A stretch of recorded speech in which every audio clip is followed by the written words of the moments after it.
नमस्कार, आप देख रहे हैं इंडिया न्यूज। आपके साथ मैं हूं निदा अहमद। आज हम 1 घंटे चर्चा करेंगे कि मोदी सरकार को केंद्र की सत्ता में आए 7 साल पूरे हो गए हैं और मोदी सरकार के दूसरे कार्यकाल को 2 साल हो गए हैं। इसी पर मेहमानों का पैनल भी हमारे साथ जुड़ेगा। समझने की हम कोशिश करेंगे कि आखिर ये उनकी सरकार का जो कार्यकाल रहा है कैसा रहा है। लेकिन इस बीच अहम खबर यह है कि कोरोना की वजह से बीजेपी कोई भी जश्न नहीं मनाएगी। बीजेपी ने आज का दिन सेवा दिवस के रूप में मनाने का फैसला लिया है।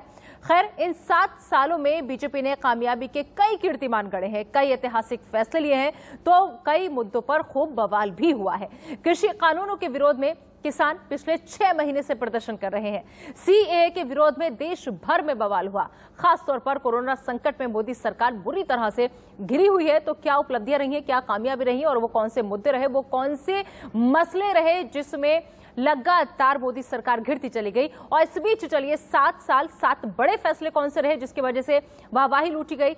सबसे पहला फैसला था नोटबंदी का, इसके बाद सर्जिकल स्ट्राइक हुई, एयर स्ट्राइक हुई और जीएसटी का वो फैसला, ट्रिपल तलाक, अनुच्छेद 370 खत्म किया गया। इसके अलावा सीएए लागू हुआ और बैंकों का विलय किया गया। तो ये 7 बड़े फैसले हैं जिसके तहत मोदी सरकार के ये बड़े फैसले उनकी सरकार की उपलब्धियों में गिने जाते हैं कि अनुच्छेद 370 जो बहुत वक्त से बड़ा मसला था उसका सॉल्यूशन हुआ, सीए लागू हुआ। हालांकि बवाल देश भर में हुआ सीए को लेकर। तो वहीं 7वीं सालगिरह पर बीजेपी अब सेवा दिवस मना रही है। दरअसल बीजेपी पूरे देश में सेवा दिवस मनाने की बात आज के दिन कही गई है। कोरोना संकट के मद्देनजर कोई समारोह नहीं होगा। कार्यकर्ताओं को जनता की सेवा करने को कहा गया है। पार्टी कार्यकर्ता 1 लाख गांव तक पहुंचेंगे, गरीबों और जरूरतमंदों को खाद्य सामग्री बांटेंगे। देश भर में बीजेपी कार्यकर्ता रक्तदान शिविर लगाएंगे। बीजेपी के करीब 50,000 कार्यकर्ता ऐसे हैं जो रक्तदान करेंगे। वैक्सीनेशन के लिए लोगों को जागरूक करेंगे। बूथ स्तर तक कार्यकर्ताओं की जिम्मेदारी तय की गई है। सांसदों, विधायकों, मंत्रियों को हिस्सा लेने को कहा गया है। जेपी नड्डा दोपहर 12 बजे कार्यकर्ताओं को संबोधित भी करेंगे। और ऐसे में सबसे बड़ी बात जो है वो ये है कि सरकार का संकल्प एक देश एक कानून। आपको बता दें कि गृह मंत्री अमित शाह कई बार एक देश एक कानून की वकालत वो कर चुके हैं। ये मुद्दा बीजेपी के हर चुनावी घोषणा पत्र का हिस्सा रहा है। भारत में क्रिमिनल लॉ सभी नागरिकों के लिए परिवार और संपत्ति के बंटवारे में नियम अलग अलग है। समान नागरिक संहिता लागू होने पर कानून पर्सनल लॉ से ऊपर होंगे। देश में विवाह, तलाक, विरासत कानूनों में भी एकरूपता आ जाएगी। डॉक्टर भीमराव अंबेडकर ने भी समान नागरिक संहिता के पक्ष में थे। 1948 में संविधान सभा में कुछ सदस्यों ने इसका विरोध किया था। तब से आज तक ये मसला जस का तस पड़ा है। इस दिशा में कोई भी राजनीतिक दल आगे नहीं बढ़ सका है। तो इसके अलावा अब बात करते हैं कोरोना की चुनौती और मोदी सरकार की, क्योंकि मोदी सरकार के लिए सबसे बड़ी चुनौती कोरोना वायरस है। कोरोना संकट ने सरकार के सामने बड़ी चुनौतियां खड़ी की हैं। अर्थव्यवस्था, रोजगार, महंगाई जैसे मुद्दों पर सरकार घिरी है। सरकार ने कोरोना की पहली लहर का डटकर सामना किया। पहली लहर में कई बड़े फैसलों से सरकार की सराहना हुई। कोरोना के दूसरे अटैक में हालात बेकाबू हो गए। सरकार की चौतरफा आलोचनाएं हो रही हैं और अभी भी वो उस आलोचना का शिकार है। तो इन सभी मुद्दों को समझने की हम कोशिश करेंगे कि 7 साल में और बीजेपी के 2 साल के कार्यकाल में क्या खोया है, क्या पाया है, कौन से मुद्दे जिसके लिए वाहवाही लूटी और वो कौन से मुद्दे, मसले जिसके लिए सरकार की किरकिरी हुई। और इस पर ज्यादा बातचीत के लिए हमारे साथ मेहमानों का बड़ा पैनल हमारे साथ जुड़ चुका है। विश्वास पाठक जो कि प्रवक्ता है बीजेपी की, वो हमारे साथ जुड़ चुके हैं और अतुल सक्सेना साहब जो कि प्रवक्ता है एसपी की, वो हमारे साथ जुड़ चुके हैं। इनके अलावा अनुज अत्रे साहब कांग्रेस के नेता हमारे साथ जुड़ेंगे। संजय चक्रवर्ती जी जो कि प्रवक्ता है टीएमसी के, वो भी हमारे साथ जुड़ेंगे। तो सबसे पहले मैं विश्वास पाठक जी आप ही का रुख करना चाहूंगी, क्योंकि बीजेपी के ही आज ये काम पूरे हुए। नहीं लगता कि आर्टिकल 370 राम मंदिर को लेकर सरकार ने वाही बटोरी, खूब बटोरी, हर तरफ डंका बजा मोदी सरकार का। लेकिन जिस तरीके से अभी कोरोना से हम लोग जूझ रहे हैं, देश में महामारी घोषित हो चुकी है, ऐसे में कोरोना ने सिस्टम की पोल खोल दी है और अब तो आलम यह हो चुका है कि पड़ोसी भी आंख दिखा रहा है। कैसे देख रहे हैं आप इस पूरे कार्यकाल को, विश्वास पाठक जी? देखो, अगर आप कहते हैं कि सिस्टम की पोल खोल दिए है तो मैं सुप्रीम कोर्ट के उस दिन की टिप्पणी की बात करूंगा जिन्होंने कहा कि इस देश में 70 साल में हमारा मेडिकल इंफ्रास्ट्रक्चर इतना पुअर रहा, उसके कारण हम कोरोना में ये सब चीजें भुगत रहे हैं। हाँ। मैं 2-3 चीज की तरफ को ख्याल रुक करूंगा। हाँ। देखो, 7 वर्ष जो है मोदी जी के, वो यानी 2555 दिन है। 2555 दिन में इन्होंने क्या किया? हम नहीं कहते कि हमने सब प्रॉब्लम सॉल्व कर दिए, हमारे दावा नहीं है, लेकिन ये 2555 दिनों में हमने एक सर्वांगीण विकास की दीवार की नींव रखी है। और नींव ऐसी रखी है कि इस देश में जिस जिस क्षेत्र में रिफॉर्म्स की जरूरत थी वो सब रिफॉर्म्स ये सरकार ने लागू किए हैं। फिर वो इकोनॉमिक रिफॉर्म्स रहो, बैंकिंग रिफॉर्म्स रहो, सोशल रिफॉर्म्स रहो, पेंडिंग मैटर्स रहो, भ्रष्टाचार के मामले रहो, महिलाओं का सशक्तिकरण रहो, एग्रीकल्चर रिफॉर्म्स रहो, हर चीज में इस सरकार ने हाथ डाला है और उसके बेनिफिट्स आ रहे हैं। अब ये रिफॉर्म्स की नींव डालने के बाद में आने वाली अगली कोई भी सरकार हो, इसको भी रिवर्स नहीं कर पाएगी। जैसे जनधन के माध्यम से अभी लोगों को डायरेक्ट पैसा मिलता है। ये 7 साल में करीब करीब 5 लाख करोड़ से ज्यादा पैसा गरीबों को डायरेक्ट मिला है। उसमें से 85% का जो पहले भ्रष्टाचार होता था, वो भ्रष्टाचार बंद हो गया है।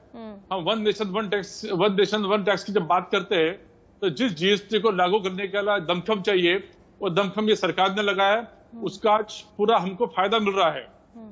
साथ ही साथ हमने जो सोशल रिफॉर्म्स किए, और 75 साल के बाद भी 75,000 ऐसे गांव थे जिसपे इलेक्ट्रिसिटी नहीं थी, सड़क नहीं थे, महिलाओं का जो टॉयलेट्स होते हैं वो विषय भी हमने डील अभी तक नहीं किए थे।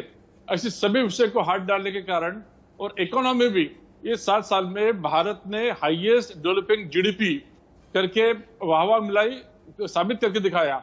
इंटरनेशनल हमारी छवि सुधारी। आज कोरोना काल में भी एफडीआई 80 बिलियन से ज्यादा सबसे ज्यादा भारत में आ रहा है। इसलिए जो नेतृत्व, एक सशक्त नेतृत्व चाहिए, जो डिसीजन लीडरशिप चाहिए, मोदी जी के माध्यम से मिल रही है। बात रही कोरोना की, कोरोना एक ऐसी महामारी है जिससे पूरा विश्व जूझ रहा है। इसका सॉल्यूशन किसके पास नहीं है। उसके बावजूद भी विद इन आवर लिमिटेशंस आज डेथ रेट हिंदुस्तान का सबसे कम है, वैक्सीनेशन का रेट सबसे ज्यादा है। हम यूएस से भी रफ्तार से हम वैक्सीनेशन कर रहे हैं। आज यूएस के बाद हमने 21 करोड़ तक वैक्सीनेशन कर लिया है। इसलिए हम नहीं कह रहे कि सब प्रॉब्लम सॉल्व हो गए। आज के दिन हम हमारी वाहवा डंका भी हम बात नहीं कर रहे।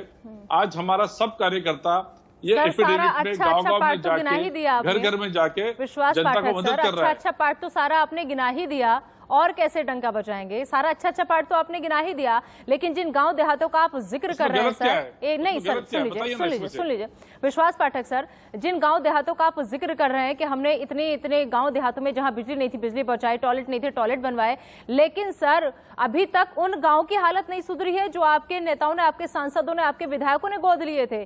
2-2 गांव, और अब आज बात हो रही कि हम फिर से जाएंगे, दौरा करेंगे। अगर उन्हीं गांव की हालत सुधरी होती, या वहीं जाकर के आपके विधायकों ने, आपके एमएलए साहब ने देखा होता उन गांव का हालचाल जिन्हें गोद लिया था, डंके की चोट पर ऐलान किया गया था, लेकिन वो गांव सिर्फ हेडलाइंस तक सीमित रह गए। वो गांव सिर्फ सुर्खियां बन गए अखबारों की, लेकिन उन गांव की सूद आज तक किसी ने नहीं ली जाके। ठीक है, अतुल सक्सेना साहब भी हमारे साथ जुड़े हुए हैं, उनका मैं रुख कर लेती हूं। अतुल सक्सेना साहब, आपने सुना बीजेपी की तरफ से हमारे साथ विश्वास पाठक साहब मौजूद हैं, वो कह रहे हैं कि सब चंगा सी, सिर्फ कोरोना को छोड़कर। समाजवादी पार्टी कैसे देख रही है बीजेपी के इस कार्यकाल को?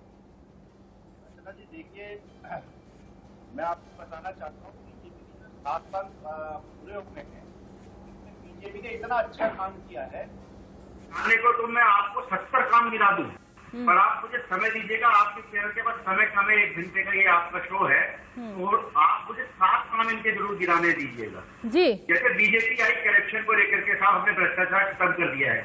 अरे हिंदुस्तान में जहाँ शमशान में लकड़ियों की काला बाजारी हो रही हो, जहाँ रेमडेसिविर का इंजेक्शन 2000 रुपए का 2 लाख रुपए में बिकता हो, जहाँ बेड लेने के लिए भ्रष्टाचार शामिल हो, वहां पे आपने करप्शन खत्म कर दिया।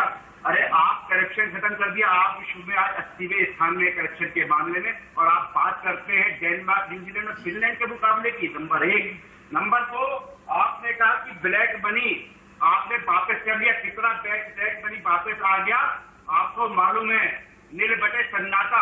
तीसरा, आपने कहा नोटबंदी आपने करी। नोटबंदी में आपने देश के हर वर्ग के लोगों को लाइन में खड़ा कर दिया, और यहाँ तक ही नहीं, प्रधानमंत्री जी ने तो अपनी माँ तक को लाइन में खड़ा कर दिया। अरे कोई माँ ऐसी कल्पना कर सकती है कि जिस देश का बेटा प्रधानमंत्री, उसका बेटा जिस देश का प्रधानमंत्री हो, उस माँ को सड़क पे लाइन पे खड़ा करना पड़ेगा।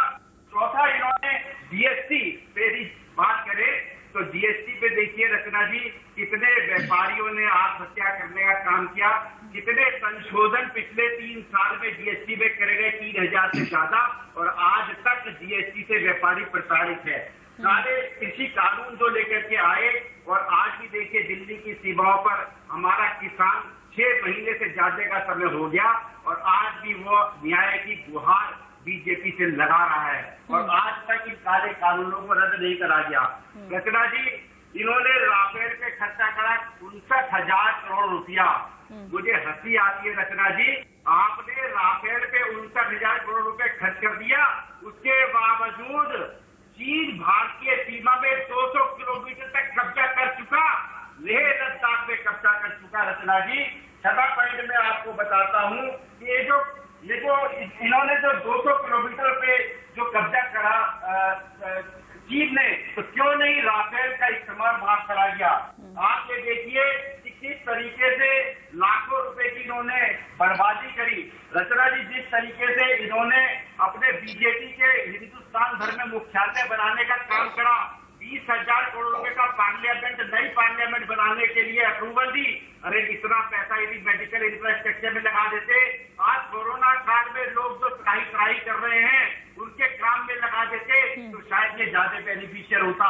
अब मेरे विश्वास जी ने जैसा कहा, मैं उस पर आता हूँ। रचना जी, इन्होंने कहा कि हम सेवा संगठन कर रहे हैं, बीजेपी का कार्यकर्ता एक एक गांव में जाएगा। अरे कोरोना विश्वास जी, 1.5 साल हो गया ऐसे हिंदुस्तान में आए हुए, आपके बीजेपी के कार्यकर्ता, विधायक, सांसद, मंत्री कहाँ हैं? सब घरों में छुपे बैठे, तभी तो लोगों ने पोस्टर चस्पा करने का काम किया और आप कहते हैं जाने का काम करेगा। जवाब ले लेते हैं, ठीक है। रचना जी, 1 सेकंड और लूंगा आपका बस। निदा बात कर रही हो तो सर, निदा बात कर रही हो। मेरा बुक कोरोना मुक्त, इस पे ये आगे काम करना चाहते हैं। रचना जी, आप मुझे बताइए, क्या ये राजनीति से प्रेरित नहीं है? मेरा बुक कोरोना मुक्त का जो इन्होंने नारा देने का काम किया है, तो ये राजनीति से प्रेरित है कि नहीं है? अरे उत्तर प्रदेश के विधानसभा के चुनाव होने हैं और बीजेपी आज भी राजनीति करने का काम कर रही है, लाखों लोग मर रहे हैं, परंतु बीजेपी को चिंता नहीं है। आप देखिए किस तरीके का ये 7 साल का जश्न मनाने का काम कर रहे हैं। इन्हें शर्म आनी चाहिए, शर्म से डूब मरना चाहिए।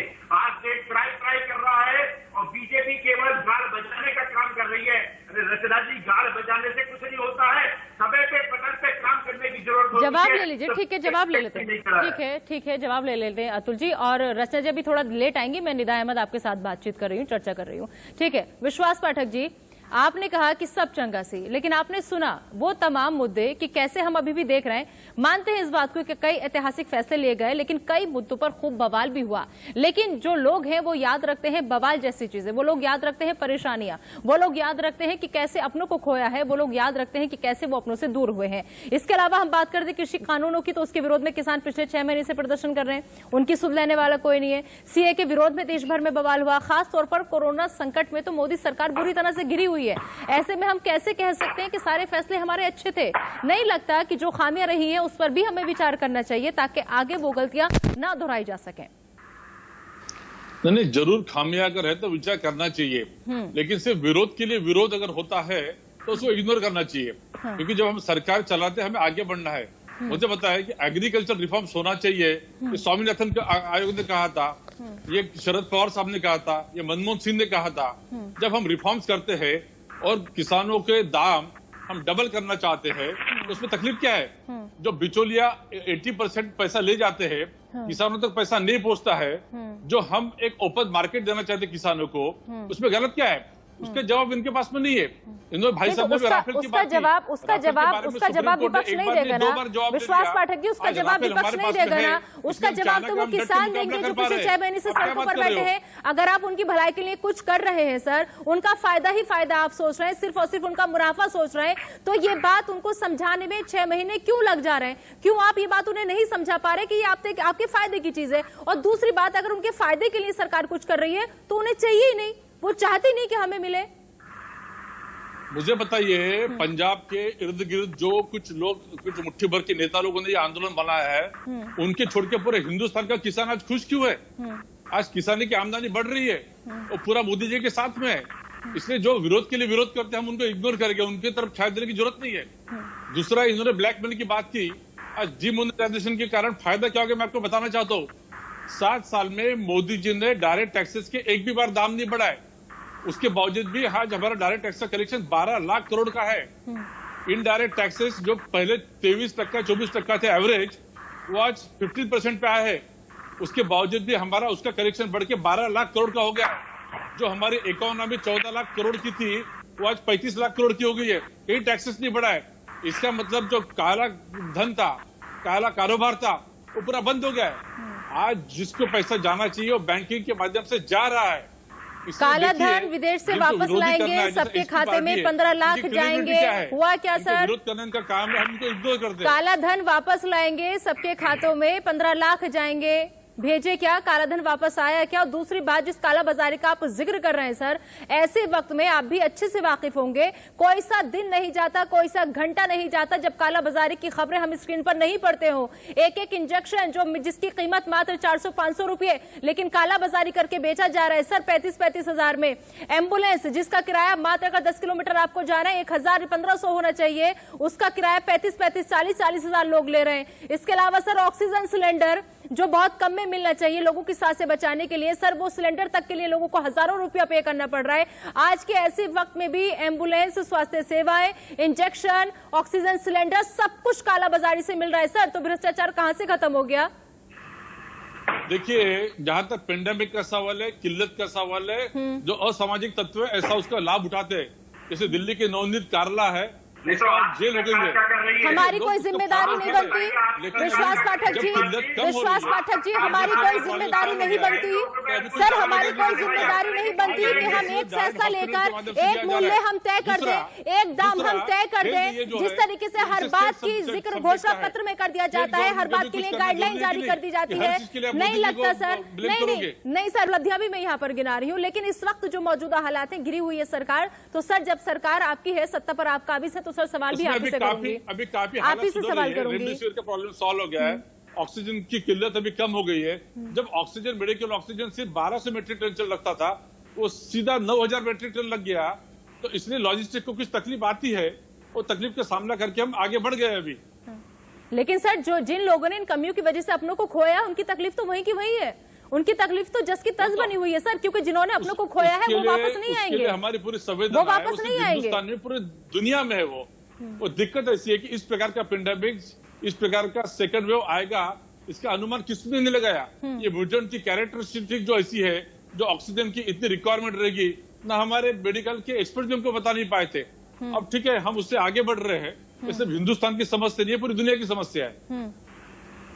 ठीक है अतुल सक्सेना जी, जिस तरीके से 7 बड़े फैसले, नोटबंदी, सर्जिकल स्ट्राइक, जीएसटी, ट्रिपल तलाक, अनुच्छेद 387 है, बैंकों का विलय, ये तमाम वो मुद्दे, और इन सबसे बड़ी बात राम मंदिर, जिसको बहुत भुनाने की कोशिश भी की गई। और अभी तक राम मंदिर के नाम पर, जय श्री राम के नारों के नाम पे हमने देखा कि बंगाल में क्या कुछ हुआ, लेकिन नहीं लगता कि कहीं ना कहीं इन बातों का नुकसान भी बीजेपी को उठाना पड़ा है? नहीं, देखिए, मैं रचना जी यहाँ ये कहना चाहता हूँ कि झूठ आप कब तक चलाएंगे? भाई आप एक बार झूठ बोल करके, जुमलेबाजी करके 2014 में सत्ता पे काबिज हो गए। आपने 5 साल बाद भी वही जुमलेबाजी करी, पर अब जुमलेबाजी कितने दिन? जनता आपको समझ चुकी है कि आप केवल गाल बजाने का, झूठ बोलने का, जुमलेबाजी करने का, जनता के विश्वास से खेलने का कार्य करते हैं। अरे बंगाल की चुनाव की आपने बात करी, 2 साल पहले से आपने वहां पे बीजेपी के कार्यकर्ता भेज दिए, जय श्री राम के नारों के साथ, जय माँ काली के नारों के साथ। ऐसे देश चलता है क्या? देश का विकास चलता है क्या? अरे ठीक है, ये आरोप प्रत्यारोप करने का समय नहीं है विश्वास जी, पर आपको संवेदना होनी चाहिए। हमारे कितने लाखों लोग मर गए, कितने बच्चे हमारे अनाथ हो गए, और यहाँ आप बैठ करके अपनी जो है बड़ाई करने पे लगे हुए हैं। आपको शर्म आनी चाहिए, आपको संवेदना होनी चाहिए, परंतु जो आप में नहीं है। आप देखिए, मैं आपके स्क्रीन पे देख रहा था रचना जी, किस तरीके से बीजेपी ने अनाथ बच्चों के लिए जो है कुछ इंश्योरेंस देने का, और तक 23 साल की उम्र में जो 10 लाख रुपए देने की घोषणा करी है। रचना जी, यदि मेडिकल इंफ्रास्ट्रक्चर को मजबूत कर लेते तो क्या हमारे बच्चे अनाथ हो पाते? अरे रुपए पैसे से ज्यादा, 70 साल में आप लोगों ने क्या किया? सुप्रीम कोर्ट ने आपको ये सवाल पूछा है, जरूरत होती है। मेडिकल इंफ्रास्ट्रक्चर सुधर रहा है, Atul Saxena ji, AIIMS medical colleges. ठीक है, तो रणदीप सुरजेवाला को आप सुन रहे थे, जो कांग्रेस की तरफ से मीडिया के सामने अपना पक्ष रखते हुए नजर आ रहे थे। उनका साफ कहना है कि बीजेपी एक सोती हुई सरकार है और कोरोना के काल में तमाम नाकामियां बीजेपी की उजागर हो गई हैं। उन्होंने साफ साफ सीधा आरोप उनका केंद्र सरकार पर और बीजेपी सरकार पर कहा कि कोरोना को रोकने में मोदी सरकार पूरी तरह से फेल हो चुकी है। मेहमानों का बड़ा पैनल हमारे साथ जुड़ा हुआ है, आइए एक बार उनसे रुख कर लेते हैं। विश्वास पाठक जी जो कि बीजेपी प्रवक्ता है, अतुल सक्सेना साहब एसपी के प्रवक्ता है, अनुज अत्रे साहब कांग्रेस के नेता है और संजय चक्रवर्ती टीएमसी के प्रवक्ता है। हमारे साथ ये तमाम लोग जुड़ चुके हैं। सबसे पहले विश्वास पाठक जी, आप ही का मैं रुख करना चाहूंगी, बाकी फिर और मेहमानों के पास जाऊंगी। अभी रणदीप सुरजेवाला को आपने सुना, उनका साफ ये कहना है कि बीजेपी सरकार एक सोती हुई सरकार है। एकदम हास्यास्पद ऐसा इनका स्टेटमेंट है। वो हम चाहते कि कांग्रेस पहले अपना घर देखे, वो कहां पे जीत रहे, कहां पे उनको चुनौतियां वो देखे। भारतीय जनता पार्टी की आप चिंता मत करें। पश्चिम बंगाल में हम 3 सीटों से 77 सीट पे गए हैं। केरला में, तमिलनाडु में हमको शुरुआत करनी थी, हमें वहां पे कोई हमारा राज्य आएगा ऐसे हमने सोचा भी नहीं था। आसाम में हमारी सरकार आई, पुडुचेरी में हमारी सरकार आई, हम 22 राज्यों में हमारी सरकार ला चुकी है। कांग्रेस की हालत जरा देखे। पुडुचेरी में सर सहयोगी एआईएनआरए की बदौलत कमल खिला है सर, अकेले दम पे नहीं बाजी मारी। का भी सब्जेक्ट होता है। पश्चिम बंगाल में सत्ता का सपना पूरा नहीं हो पाया, केरल तमिलनाडु में बड़ी ताकत बनने का सपना टूट गया, झारखंड महाराष्ट्र की सत्ता भी गंवानी पड़ी, इन पर भी हमें ध्यान देना होगा।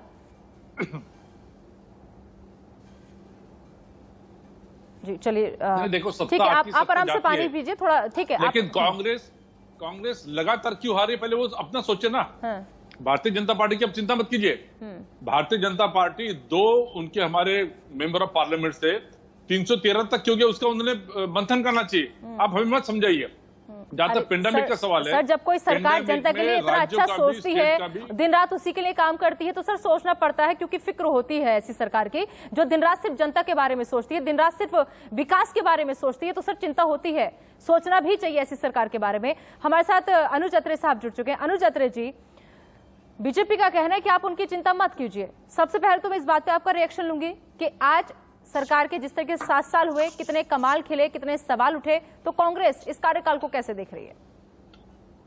देखिए, ये सरकार के दूसरे कार्यकाल के 2 साल पूरे हो गए और पूर्व मिलाकर के मोदी जी की सरकार के 7 साल पूरे हो गए। अगर हम 2014 से शुरुआत करें तो उन्होंने जनता से वादा किया था 60 साल बनाम 60, कि मुझे 60 दिन की 60 महीने बनाम 60 साल, 60 महीने दीजिए, मैं जो 60 साल में नहीं हुआ मैं वो देश में कर पाऊंगा। निश्चित तौर पे जो अच्छे दिन का वायदा इन्होंने किया था और जो देश में 60 सालों में नहीं हुआ, इन्होंने 60 महीने में देश को सुनियोजित तरीके से बर्बाद किया। बर्बाद कैसे किया, इनके 4 बड़े काम मैं आपको गिनवा देता हूँ। सबसे पहले आते ही इन्होंने नोटबंदी की। नोटबंदी से क्या हालात हुआ, नोटबंदी के बाद 105 जाने नोटबंदी के दौरान जो डिक्लेयर्ड हुई, उनकी मौतें हुई लोगों की लाइन में लग करके, और देश की जीडीपी इतनी गिरी कि आज तक नहीं सुधर पा रही। काला धन जो लाने की बात करी थी उसी नोटबंदी के दौरान 2017 में 50% काला धन जो है बढ़ गया था। ये जो है वित्त मंत्रालय की रिपोर्ट। जीएसटी लेके आए, लाखों व्यापारी उससे तबाह हो गए। जिस तरह से आज तक जीएसटी काउंसिल में जीएसटी का जो है स्वरूप नहीं बन पाया, अभी भी लगातार अमेंडमेंट्स हो रही, तो सरकार अपनी इस विफलता को स्वीकार नहीं करती। किसान का बिल लेकर क्या है, 248 किसानों की अभी तक किसी काले कानून की वजह से जो है डिक्लेयर्ड मौतें हो चुकी हैं, लेकिन सरकार अभी तक झुकने को तैयार नहीं होती। कहते हैं कि केवल पंजाब के किसान उसमें प्रदर्शन कर रहे हैं। भाई साहब, किसी भी एक गांव का किसान भी अगर उससे संतुष्ट नहीं है तो आपकी सरकार को चाहिए था, जिस अन्नदाता का आप वोट लेकर के सरकार में चुन के आए हैं 2-2 बार, उस अन्नदाता को आपको जो है कहीं ना कहीं सेटिस्फाई करना चाहिए। और वही अन्नदाता आज वहां पे बैठ करके अपनी जानें दे रहा है। 248 से ज्यादा मौतें हो गई, लेकिन आपकी सरकार पसीज नहीं रही है। इतनी निर्मम सरकार, इतनी निर्दयी सरकार तो किसी जमाने में किसी भी देश में नहीं हुई है, और हमारे देश ने तो कभी कल्पना नहीं की। और अब देखिए, जो सीए का जो कल ये कानून जो अपनी विफलता स्वीकार की है, उसी सीए के कानून के पीछे दिल्ली में दंगे हुए, देश की राजधानी में 15 मौतें हुई, लेकिन उसकी जिम्मेदारी नहीं लेंगे। और आज अब क्या हालात चल रहा है, कोरोना जो पूरे विश्व में महामारी के रूप में जो फैला हुआ है, सबसे ज्यादा हालात अगर पूरे देश में किसी भी देश में हुए हैं तो वो हमारे देश में हुए। ठीक है अनुज अत्रे जी, 3,25,000 मौतों के करीब देश में हो चुकी हैं। ठीक है, और संजय चक्रवर्ती भी हमारे साथ जुड़े हुए हैं। संजय जी, किसी ने कल्पना नहीं की थी कि नदियों में जो है लाशें तैरेंगी, जानवर उन लाशों को खाएंगे, कफन नहीं मिलेगा, ऑक्सीजन नहीं मिलेगी, बेड नहीं मिलेंगे, दवाइयों की कालाबाजारी होगी। और जो दवाएं जिस देश का, लेकिन इन सबका दर्द, अनुज अत्रे जी, इन सबका दर्द सिर्फ वही समझ सकता है जिसने अपनों को खोया है, या जिसके अपने अभी भी अस्पताल में जिंदगी और मौत की जंग लड़ रहे हैं। ये दर्द सिर्फ वही समझ सकते हैं, बाकी किसी को नहीं आएगा समझ में सर, क्योंकि जिसका अपना जाता है उसी को पता चलती है। संजय चक्रवर्ती जी भी हमारे साथ जुड़े हुए हैं। सर, मैं आपके पास आऊंगी, लेकिन उससे पहले एक नजर इस वक्त के हेडलाइंस पर डाल लेते हैं। तो 7 साल कितनी कामयाबी, कितने सवाल, इसी पर हम चर्चा करें। तो आज मोदी सरकार 2.0 के 2 साल पूरे हो चुके हैं। सेवा दिवस के रूप में आज बीजेपी ये दिन मनाएगी। जेपी नड्डा ने पीएम मोदी को बाकायदा बधाई दी है। देशवासियों ने चुनौतियों का डटकर सामना किया है, ये कहना है नड्डा साहब का। और दोपहर 12 बजे आपको बता दें कि कार्यकर्ताओं को भी संबोधित करने का कार्यक्रम है जेपी नड्डा का। दोपहर 12 बजे कार्यकर्ताओं को संबोधित करेंगे। जेपी नड्डा ने बाकायदा एक ट्वीट किया है और ट्वीट के जरिए उन्होंने लिखा कि प्रधानमंत्री जी के नेतृत्व में देशवासियों ने चुनौतियों का डटकर सामना किया है। आगे वो लिखते हैं कि उनके मार्गदर्शन में भारत का आत्मविश्वास जागा है। देश के गांव, गरीब, किसान, दलित, पीड़ित व वंचित को पहली बार ये एहसास हुआ कि केंद्र में उनकी अपनी सरकार है। और साथ ही #7 years ऑफ सेवा नाम दिया गया है आज इन 7 सालों की उपलब्धियों को। तो चलिए, मेहमानों का पैनल लगातार हमारे साथ जुड़ा हुआ है। विश्वास पाठक साहब, प्रवक्ता बीजेपी के, अतुल सक्सेना साहब, प्रवक्ता एसपी के, अनुज अत्रे साहब, नेता कांग्रेस, और संजय चक्रवर्ती, टीएमसी के प्रवक्ता। तो संजय साहब, सबसे पहले मैं आप ही के पास आना चाहूंगी। टीएमसी कैसे देख रही है इस कार्यकाल को, क्योंकि हाल फिलहाल में सबसे ज्यादा जो भुगता है वो टीएमसी ने ही भुगता है। मैं इसीलिए काले कपड़ा पहन करके बैठा हुआ हूँ जी, ठीक है ना, क्योंकि एक चीज, सबसे बड़ी चीज क्या है कि ये एक जुमला लेकर के आए थे, अच्छे दिन आएंगे, अच्छे दिन आएंगे। आज जनता कह रही है कि ये दिन कब जाएंगे, ये दिन कब जाएंगे। अब जनता की ये हालत हो गई है, क्योंकि अच्छा दिन बोल बोल के जो जुमलेबाजी कर करके इन्होंने जितने भी वादे किए थे, स्मार्ट सिटी बनाएंगे, आप उसका जो है 2 करोड़ लोगों को रोजगार देंगे, वो दुनिया जहान के वादे कर रखे थे, आज वो जो देश को जो है टोकियो बनाने जा रहे थे, आज देश को चौकीदार बना के रख दिया है।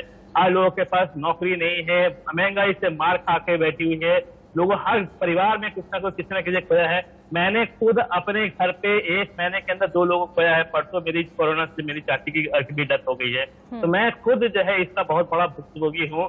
तो ये जो मैंने कहा ना कि अच्छे दिन आएंगे का जो जुमला था, आज लोग यही पूछते हैं कि ये दिन कब जाएंगे, किसी तरीके से 2024 आ जाए और इस सरकार को हाथ जोड़ करके इसको विदा करे। क्यों, अभी जस्ट मैं टीवी पे हम कांटेक्ट में नहीं थे, तो मैं बीजेपी के प्रवक्ता किसान के बारे में कहा था कि ये दुगना करने की आय की बात कर रहे थे। पहली बात तो यही बता दे, किसान की आय की ही कितनी, अभी तो इनके पास यही डाटा नहीं है कि किसान की आय थी कितनी, दुगना तो बाद में करेंगे। अभी पहले तो इनको इनके पास यही डाटा नहीं कि आय ये कितना करेंगे। दूसरी बात ये है कि जो हम लोगों ने झेला है पश्चिम बंगाल में, क्योंकि इनको अमित शाह जी को पूछा गया था कि आपका तो 100 साल 2019 का 100 साल आ गया है, तो उन्होंने कहा था नहीं, जब तक हम पश्चिम बंगाल को नहीं जीतेंगे हमारा 100 साल नहीं हम मानेंगे। और यही वजह से, क्योंकि उन्होंने सारे घोड़े खोल दिए अपने देश, सारे पूरे देश के सारे नेताओं को, मंत्रियों को, एमएलए एमपी, 800 एमएलए एमपी 3 महीने से पश्चिम बंगाल में थे पन्ना प्रमुख बन करके, और सबको लगाने के बावजूद मोदी जी की भाषण ताबड़तोड़ 22 भाषण देने के बाद, अमित शाह के 50-60 रोड शो करने के बाद, जेपी नड्डा के सैकड़ों सभा करने के बाद और बाकी केंद्रीय मंत्रियों को करने के बाद, ये अपने केंद्रीय मंत्री तक को नहीं बचा पाए। आज भी वो बेशर्मों की तरह जो है वो सरकार में बने हुए हैं, जो विधायकी न जीत पाए वो सरकार में बने हुए हैं। ये इनकी जो है कामयाबी है। और वो हालत है, आज कह नहीं हम 3 से 75 में पहुंचे, अरे 3 से 75 में आप पहुंच गए थे, क्योंकि वहां पे कांग्रेस और लेफ्ट का प्रदर्शन एकदम 0 हो गया था, जिसकी वजह से मजबूरी में विपक्ष को कहीं वोट देना था तो वो आपको वोट दे गया। और फिर आपने क्या किया था, आपने टीएमसी से, कांग्रेस से, वाम से लोगों को तोड़ कर लेंगे, क्योंकि आपके पास खुद के लोग ही नहीं थे वहां पे, आपके खुद के कार्यकर्ता नहीं थे कि वो चुनाव लड़े। आप बताते हैं हिंसा में ये मारे, उतने मारे, उतने मारे, आपने कार्यकर्ताओं को सम्मान तक नहीं दिया, उनको टिकट नहीं दिया, उनको जो है कभी आप सम्मान के रूप में स्टेज तक नहीं दिया, खाना खाने के लिए झूठ का झूठ, झूठ पे झूठ, झूठ पे झूठ, और कंटिन्यू केवल और केवल ये जो 7 साल जो हमारे देश से भुगते हैं, मैं भुगता कहूंगा, क्योंकि जो काम अंग्रेज ना कर पाया, जो सनातन हिंदुओं के लिए जो आज तक कोई ना कर पाया, इन 7 साल में काम कर दिया। आज हम एक इंसान को, दूसरे इंसान को शक की निगाहों से देखते हैं। शक होता है कि ये इंसान हिंदू है, ये इंसान मुसलमान है, ये इंसान ये काम इन्होंने बांटने का काम किया। देश को पूरी तरीके से उन्होंने बांट डाला है और इनके पास कोई कामयाबी नहीं है। विश्वास पाठक जी, ठीक है, जवाब लेते हैं। विश्वास पाठक जी, ठीक है, विश्वास पाठक जी, जिस बात का जिक्र यहाँ पर कर रहे हैं संजय चक्रवर्ती जी, टीएमसी के प्रवक्ता हैं, अभी जुड़े हैं हमारे साथ। नहीं लगता जिस खाई का जिक्र वो कर रहे हैं कि आने वाले कई साल तक एक खाई इतनी गहरी खुद चुकी है हिंदू मुसलमान के नाम पर कि आने वाले कई साल तक इसकी भरपाई नहीं हो पाएगी सर, और आने वाले कई साल तक ये जो एक गैप आ गया है ये मिटाना हम सबके लिए बहुत मुश्किल होगा, क्योंकि आज सिर्फ और सिर्फ नफरत की राजनीति, नफरत की सियासत और सिर्फ हिंदू मुस्लिम के नाम पर वोट बैंक की राजनीति ज्यादा हो रही है। सर ये खाई कैसे भरेगी? इंसान इंसान का दुश्मन हो गया है। आज के वक्त में कई जगह माहौल ऐसा है कि नाम तक बताते हुए सोचना पड़ता है कि पूरा नाम बताया जाए या फिर सरनेम हटाकर बताया जाए। विश्वास पाठक जी, आज तक 2014 के पहले क्या होता था? Appeasement of Muslims. Modi ji आने के बाद में सबका साथ सबका जब विश्वास की जब बात की, जो अगर कोई रास्ते बनते हैं, रोड्स बनते हैं, तो उसका जात पात देखा नहीं जाता, उसका धर्म देखा नहीं जाता, उसका लाभ सबको होता है। सही बात। टॉयलेट बनते हैं, उसका लाभ सबको होता है। सही बात। इलेक्ट्रिसिटी, बिजली, पानी मिलता है, सबको होता है। अपीजमेंट टू नन, ये मोदी जी की पॉलिसी है। इसलिए मुस्लिमों का तुष्टीकरण, इसके ऊपर आज आने के कारण इस प्रकार की भाषा ये कर रहे हैं। अभी पंजाब में, बंगाल में रिजल्ट आने के बाद में जिस प्रकार से नंगा नाच वहां पर हो गया, लोगों को, बीजेपी के कार्यकर्ता को घर घर में जाके मारा है। केरला में भी आरएसएस के लोगों को जो मारा जाता है, तब आपको दिखाई नहीं देता है। ये जो मोदी जी है, मोदी जी आने के बाद में इन्होंने सबके लिए समान कानून, किसी का अपीजमेंट नहीं होगा, इसकी तकलीफ इनको हो रही है। सालों साल इन्होंने ऐसा राज किया, इसलिए इनको इनकी तकलीफ हो रही है। जहां तक बंगाल का सवाल है, बंगाल में हाँ, हम चुनाव जो लड़ते हो, जितने के लिए लड़ते हैं, अगर कम्युनिस्ट और कांग्रेस को थोड़े भी वोट मिल जाते हैं तो इनकी कितनी सीटें भारतीय जनता पार्टी को मिलती थी, क्योंकि 500 से 1500 के दरमियान कितने वोट से, जो सीट से जो टीएमसी को मिले, जो बीजेपी को मिल सकते थे, इसलिए हम उसमें नहीं जाते। हम 3 से 77 पे गए। अगले बार हम पश्चिम बंगाल में चुन कर आएंगे। लेकिन विश्वास पाठक जी, नहीं लगता कि जो ऐलान आज के दिन किया जा रहा है 2 साल पूरे होने पर और 7 साल की मुकम्मल पे, कि हम जश्न नहीं मनाएंगे, ठीक है, हम किसी तरह का कोई भी खुशी नहीं मनाएंगे क्योंकि देश इस वक्त कोरोना से जूझ रहा है, कोरोना के चलते जश्न नहीं मनाएंगे, लेकिन ये फैसला अगर बंगाल चुनाव में ले लिया जाता कि हम कोई रैली नहीं करेंगे कोरोना के चलते, हम कहीं पर जाकर किसी को संबोधित नहीं करेंगे, हम भीड़ नहीं जुटाएंगे, हम लोगों की सेफ्टी का पहले ध्यान रखेंगे, तो नहीं लगता एक बड़ी नजीर जाती सबके सामने और फैसला शायद फेवर में जाता कि जनता की फिक्र है हमें, इसलिए हम कोई भीड़ नहीं जुटाएंगे? बहुत देर नहीं होगी ये फैसला करते हुए कि कोई जश्न नहीं मनाएंगे?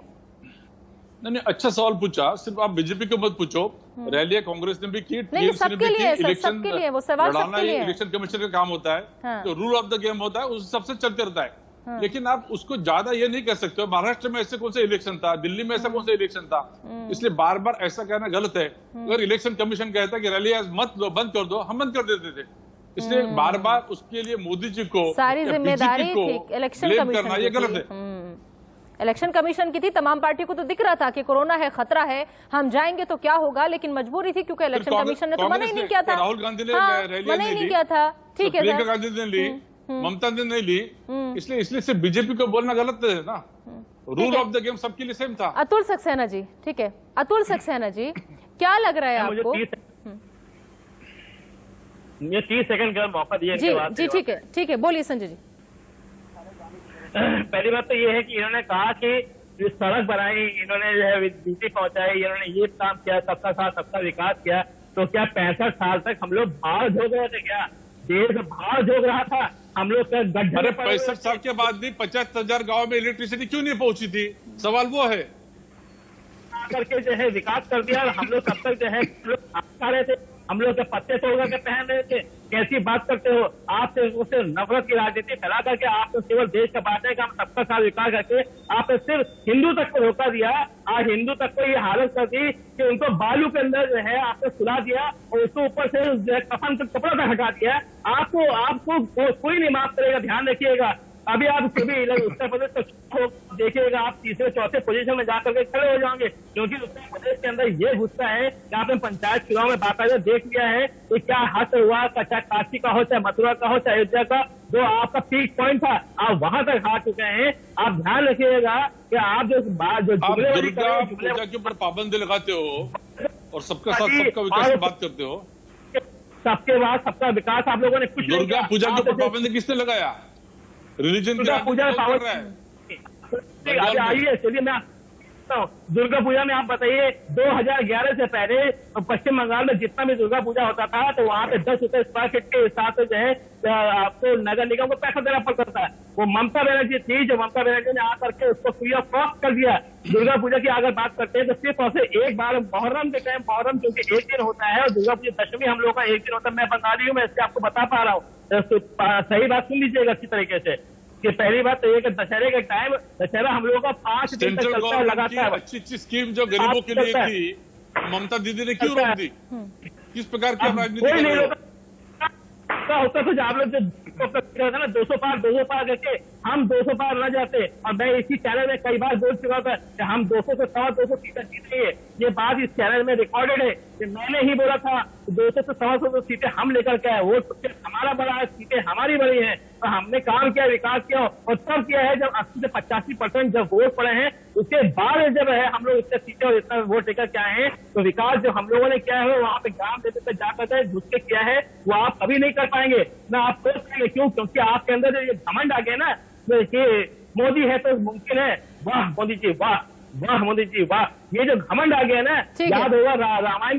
ठीक है संजय सर, ठीक है। अतुल सक्सेना जी, विरोध जो है विपक्ष के नाम पर मैं आपसे जानना चाहूंगी, विरोध जो है क्या सिर्फ हम इसलिए करते हैं क्योंकि हमें मोदी चेहरे से प्रॉब्लम है, या फिर वाकई में हम बीजेपी का विरोध करते हैं?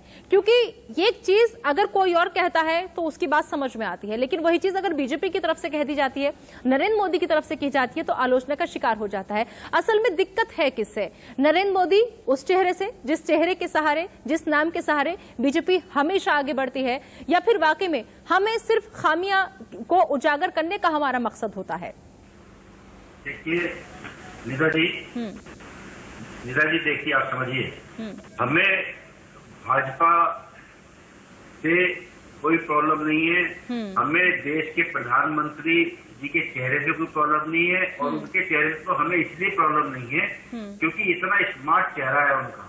आप देख रहे हैं, कभी वो दाढ़ी रख लेते हैं लंबी सी, कभी वो डिफरेंट कोट पहनते हैं, कभी डिफरेंट कुर्ते पजामे पहनते हैं, तो बहुत स्मार्ट पर्सनालिटी है। मोदी जी को बॉलीवुड इंडस्ट्री में जाना चाहिए था, पर वो नहीं गए, वो एक अलग बात। मुद्दे पे दूसरी बात मैं ये कहता हूँ कि जो, अरे चुप हो जाइए भाई, हम आपके जब बोलते हैं हम चुप रहते हैं। ठीक है, बोलिए अतुल जी, बोलिए। दूसरी बात हम आपको ये बताते हैं कि देखिए, जो आपने कहा विरोध जो है केवल विरोध के लिए करा जाता है, ऐसा नहीं है। निदा जी, आप देखिए देश की हालत क्या है। आज भाजपा ने 7 साल में देश को कहां पहुंचा दिया। लोग सड़कों पे आ गए, आत्महत्या कर रहे हैं, और आप देखिए शमशान में लकड़ी खरीदने के लोगों के पास पैसे नहीं है, वो जाकर के बालू रेत में दफन हो जा रहे हैं। कफन खरीदने के उनके पास पैसे नहीं है। आप देखिए इस तरीके का तांडव इस पूरे देश में मचा हुआ है, ये पूरा विश्व देख रहा है, और हमें शर्म आती है आज की डेट में कि आज हम ऐसे हिंदुस्तान की कल्पना हमने करी थी कि जहां का देश का प्रधानमंत्री केवल अपनी पार्टी के लिए और इस तानाशाही तरीके से करने का काम करेगा कि जो इस जुल्म जाति की आवाज उठाने का काम करेगा, उसको जेल के पीछे भेजने का काम करेगा, जो विरोध करेगा उस पर लाठी डंडे बरसाने का काम करेगा। अरे जो विश्वास जी, जरा इनसे पूछिए कि आज 7 साल जो आपके पूरे होने जा रहे हैं, मोदी जी टीवी पे आएंगे, रोएंगे कि नहीं? जरा पूछ लीजिए इनसे, क्रोकोडाइल टीयर। यही ठीक है अतुल सक्सेना जी, दिक्कत जो है ना, देखिए सुनिए सर, दिक्कत जो है ना वो दरअसल यही है, और इसका जवाब मैं चाहूंगी अनुज आत्रे जी से कि देखिए, सिर्फ खाली बीजेपी को ही ये नहीं सोचना होगा कि प्रधानमंत्री सिर्फ उनके ही प्रधानमंत्री है या वो एक पार्टी के प्रधानमंत्री है। हम सबको भी उन्हें प्रधानमंत्री मानना पड़ेगा और ये दिल से एक्सेप्ट करना पड़ेगा कि वो हमारे भी प्रधानमंत्री हैं। अकेली बीजेपी पे अगर हम आरोप लगाते हैं कि सिर्फ वो उनके प्रधानमंत्री है, तो हमें भी तो ये चीज कबूल करनी पड़ेगी ना कि वो हमारे भी प्रधानमंत्री है। हमें उस नजर से भी देखना होगा। निश्चित ठीक है। हाँ, अनुज यात्रे जी, कहीं ना कहीं एक ये फर्क जो दिल में आ जाता है, शायद ये भी अच्छाई को भी बुराई की तरफ धकेल देता है, क्योंकि वो बीजेपी के देश के प्रधानमंत्री कहते हैं, मेरे भी प्रधानमंत्री, आपके भी प्रधानमंत्री, बिल्कुल केवल भारतीय जनता पार्टी के प्रधानमंत्री नहीं है। लेकिन विडंबना ये है कि देश के प्रधानमंत्री की एक एक योजना, उनकी सोच केवल और केवल भारतीय जनता पार्टी, आरएसएस और उनकी सोच के इर्द गिर्द घूमती रहे। आज ये कांग्रेस पार्टी की बुराई कर करके जो है केवल इस चीज को अपनी उपलब्धि मानते हैं कि कांग्रेस की बुराई करें, लेकिन इस चीज को भूल जाते हैं कि आज जो देश को बेच बेच करके ये खा रहे हैं, जिससे सरकार चला रहे हैं, जो अपना 20,000 करोड़ रुपए का आलीशान महल बनवा रहे हैं, वो कांग्रेस के बनाए हुए उपक्रमों को बेच करके बना रहे हैं। उनकी हालात तो बिल्कुल ऐसी हो रही है कि गांव का जो एक बच्चा अपने पूर्वजों की जमीन बेच करके गाड़ी ले आया और पूर्वजों को कोसता फिर रहा है कि देखिए मैं कितनी तरक्की कर रहा हूं और मेरे पूर्वजों ने क्या किया। लेकिन ये नहीं जानता कि जो पूर्वजों ने उनकी जमीन कब बनाई थी, जो खेत बनाए थे, उसको बेच करके कार लेके आ गया, उसको अपनी तरक्की मानता है। आज ये हालात हो गई है कि इनका ये कहना है, इनकी ये सोच है कि बेचत मैं चला, बेच दूं सब कुछ, अगर यदि कुछ छूट गया हो तो बता देना मुझको। और ये जितनी भी योजनाएं हमारे दो केवल इर्द गिर्द घूमती हुई योजना है, यही कांग्रेस पार्टी का हमारा विरोध है। हम कहते हैं कि कोई भी योजना बने देश के सब लोगों को फायदा हो, तो केवल 2 बड़े बड़े जो है घराने उनको, या 10 जो चुनिंदा घराने हैं उनको लाभ मिल रहा है, बाकी सब लोग पिस रहे हैं। देखिए, भारतीय जनता पार्टी के लोग, निदा जी, इनकी पुरानी कहावत है कि ये लोग भाषण बहुत अच्छे दे सकते हैं। इनकी हालात उस मुर्गी की तरह है कि जो अंडा तो दे सकती है लेकिन आमलेट नहीं बना सकती है। उसी प्रकार से ये लोग भाषण दे सकते हैं लेकिन सरकार नहीं चला सकते। केवल बुराई करना, दूसरों के गड़े मुर्दे उखाड़ करके और इतिहास को कुरेद करके जो है वर्तमान को अपना ठीक बताना, ऐसे सरकार नहीं चलती है। ये इतिहास की पहली ऐसी सरकार है जो अपनी नाकामयाबी छुपाने के पीछे कहीं सन 70 में पहुंच जाते हैं, कहीं आजादी के टाइम पे पहुंच जाते हैं, लेकिन वर्तमान का जवाब नहीं देते हैं। पहले से डॉक्टर मनमोहन सिंह 10 साल सरकार चलाई है उन्होंने, कभी उन्होंने वाजपेयी जी की सरकार जवाब ठीकरा नहीं छोड़ा है, जवाब जो भी कमियां रही उसको उन्होंने बखूबी सामना किया है। देश में ग्लोबल रिसेशन आया था उस समय 2008 माता पिता की मृत्यु हो गई मंदी आई थी, तो भी हमारे जो योजना है को नहीं मिल आरएसएस के लोगों के लेकिन लिए, इन्होंने जब देश ऐसा हिंदुओं इनको के मिला लिए कि जो बैठ क्या देखते हो, समझते हैं नहीं समझते आप लोग, आज उसको हालात विरोध के लिए हम लोग विरोध। कटोरा ठीक है सर, जवाब ले लीजिए। मोदी के प्रति ऐसी बात करना, इतना इनका धंधा है। जी विश्वास पाठक जी।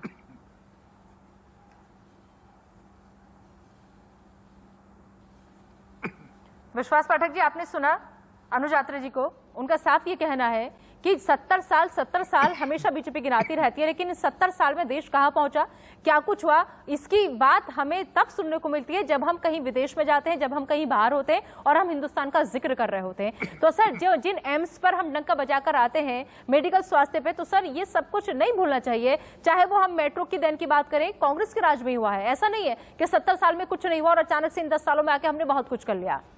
अनुज यात्रे जी को आपने सुना, विश्वास पाठक जी। हाँ, ऐसा कहते भी नहीं है। बात ऐसी है कि 70 साल के बाद भी 75,000 गांव में इलेक्ट्रिसिटी क्यों नहीं मिली, महिलाओं के लिए आज भी टॉयलेट्स क्यों नहीं थे, किसानों की आत्महत्या अभी भी इतनी क्यों हो रही है, विषय वो है।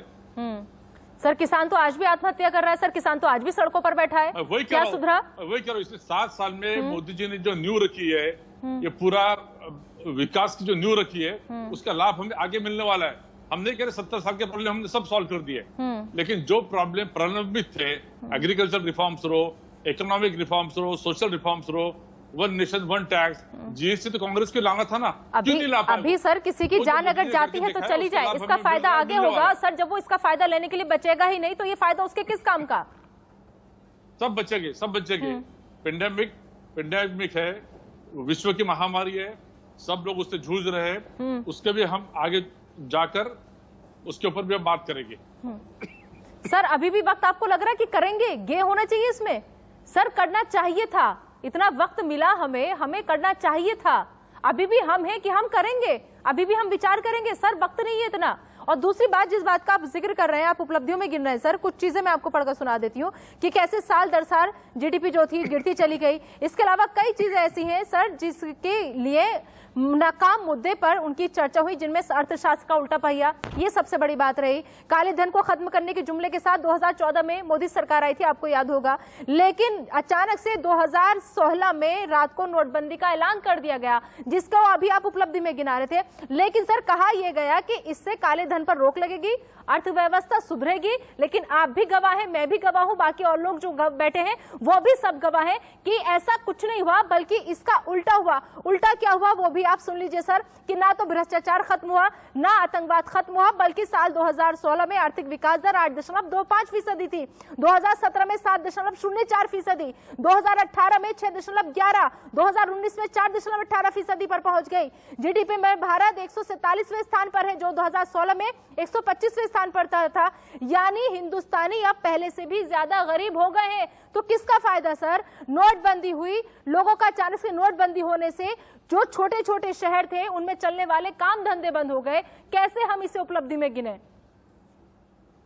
अभी मुझे बात करने दो। एक प्रवक्ता समान आपने इतना बड़ा भाषण सुनाया, अभी मेरी बात सुनो।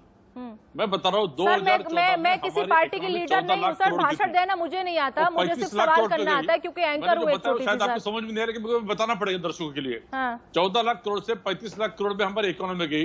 डायरेक्ट टैक्सेस के हमने दर नहीं बढ़ाए, इनडायरेक्ट टैक्सेस के दर हमने कम किया। जो एवरेज 23% इनडायरेक्ट टैक्सेस थे वो 15% के अंदर है। इसका मतलब ब्लैक इकोनॉमी को हमने कर्व किया है, ये समझ लो। उसके बाद में जीडीपी हाईएस्ट डेवलपिंग इकोनॉमी 7 साल में बनी है, इसके पहले नहीं बनी थी। और विश्व में जब जीडीपी का सरासरी दर एवरेज दर 2% था, तब हम 9% तक गए थे। जब हम 4.5% पे आए थे, उस समय पूरा दुनिया में भी जीडीपी का मामला प्रॉब्लम आ गया था। आज पेंडेमिक के बावजूद भी 1,40,40,00,000 का जीएसटी का कलेक्शन हो रहा है। ये सब बातें आप आंखें खोल के क्यों नहीं देख सकते हो?